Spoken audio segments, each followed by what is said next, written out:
Untukmu si cantik dan kaya, mencintaimu saja sudah cukup membuat aku bahagia.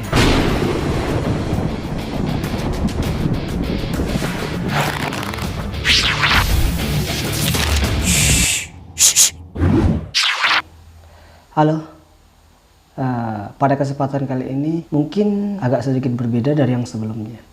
Perlu diketahui, saya bukanlah tipikal cowok yang bisa dengan mudah untuk bercerita tentang kehidupan pribadi saya kepada orang lain, apalagi kepada khalayak ramai.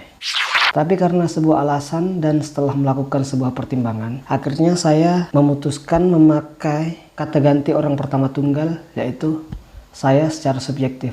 Sebut saja si miskin. Dan topik pembahasannya adalah seputar Medan, yaitu bernama Medan Kehidupan. Di sana terdapat banyak sekali ujian, cobaan, onak, duri, aral melintang, bahkan sampai romantisme perjuangan. Mengapa harus romantisme? Karena di setiap stasiun perjalanan, di setiap sendi kehidupan, di setiap makhluk yang bernyawa, terutama manusia, yang di dalamnya terdapat segumpal daging. Daging itu adalah hati. Di dalam hati itu terdapat sebuah rasa. Rasa itu berupa cinta. Si miskin berbicara soal cinta.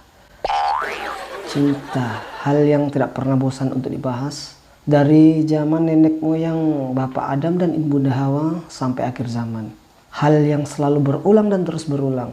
Cinta adalah anugerah yang bila benar penempatannya akan berakhir bahagia. Namun jika salah penempatannya, maka akan berujung malapetaka. Orang yang tengah merasakannya bisa jadi lupa diri, lupa makan, lupa waktu, bahkan lupa segala-galanya. The power of love. Maaf, saya bukanlah pujangga, apalagi pakar cinta.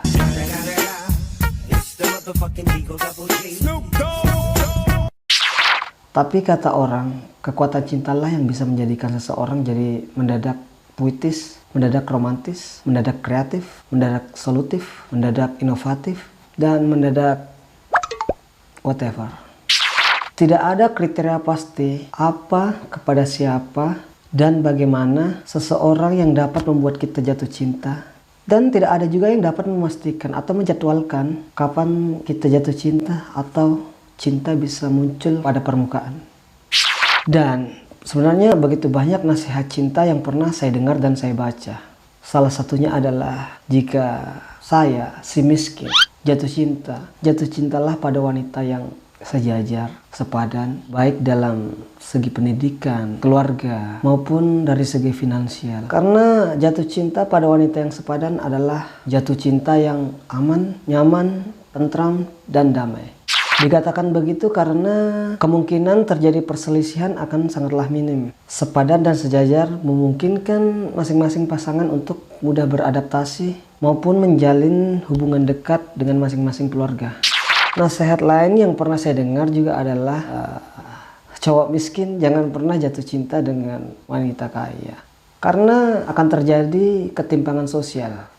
Bisa dibayangkan ketika si miskin telah menjadi suami si cantik dan kaya. Terus nanti pas ketika lebaran, kumpul keluarga di rumah mertua atau di rumah orang tua si cantik dan kaya. Maka hampir dapat dipastikan akan terjadi ketimpangan sosial. Dan itu bisa membuat si miskin merasa insecure di tengah keluarga si cantik dan kaya.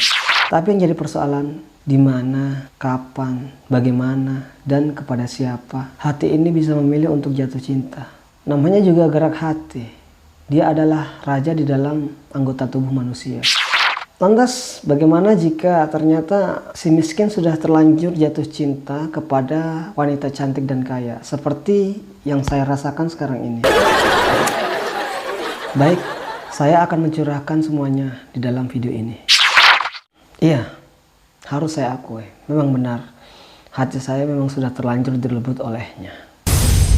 Tapi saya tahu diri bahwa untuk mencintainya, saya juga harus sadar diri bahwa ada kepantasan yang belum saya miliki. Karena bagaimana mungkin saya bisa bersama dengan dia, sementara ukuran mampu saya sangat teramat kurang. Dan pada akhirnya bersama ataupun tidak, saya sudah merasa mengusahakannya dengan cara yang benar, memperjuangkannya tanpa lelah dari dulu hingga sekarang. Dan seperti apa usaha yang telah saya lakukan, saya rasa dia tidak perlu mengetahuinya. Diam-diam menjadi pendoa yang paling rahasia itu pun tak perlu kusampaikan kepadanya. Dan saya mencintainya dengan teramat begitu dalam. Andai Tuhan tak mengizinkan saya dan dia bertemu pada suatu titik yang sama, saya telah merelakan seluruh pelur saya untuknya, tetesan darah saya, bahkan tulang belulang yang saya punya. Sebab saya sudah siap berkorban demi bahagianya. Karena memang ini tentang perasaan saya yang sudah mulai kehilangan harap. Ini tentang si miskin yang hatinya telah patah. Jiwa saya yang sudah tidak punya daya lagi untuk bisa tetap tegar.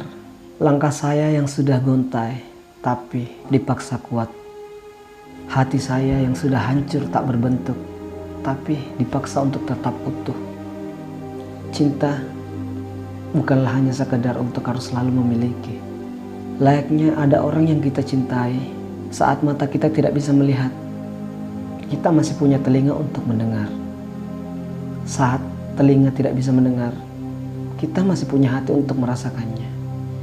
Mungkin karena sebab itulah mengapa Tuhan menciptakan hati untuk kita. Dan untukmu si cantik dan kaya, mencintaimu saja sudah cukup membuat aku bahagia. Kudoakan semoga engkau tetap bahagia di sana. Dan salam dari saya si miskin untuk mama dan papamu. Ajari aku tapuskan wajahmu agar tak lagi